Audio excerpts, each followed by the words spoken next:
here we are.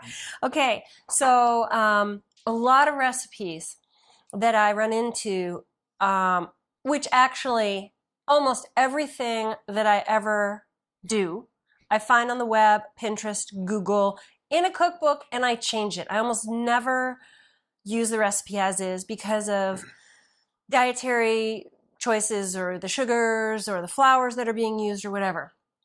But a lot of them, Dr. Berg, call for maple syrup, which, is that a yes or a no? That's a yes. No, we can't use it. It's a no. We can't use maple syrup. I didn't know what you're asking. I'm just trying to concentrate because the last recipe we made, my mouth is on fire right now from that pepper. In the sweetener video, we introduced you to Fiber Yum. And this is basically Fiber Yum with maple extract. What do you think? It's identical to maple syrup without the bad stuff. It's awesome. It's really good. It's awesome. I would just have pancakes right now. So and what I are have we a gonna put great this on? pancakes. Okay. I have a great pancake recipe. All right. And I'm making some cookies that call for maple syrup.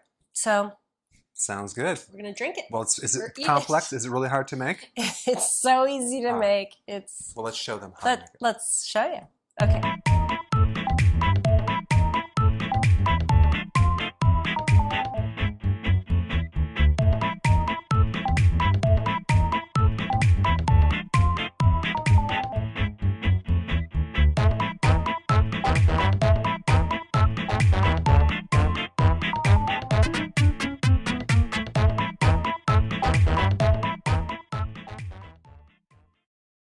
Okay, so to get the recipe, Click the link below. Hey, Charlie.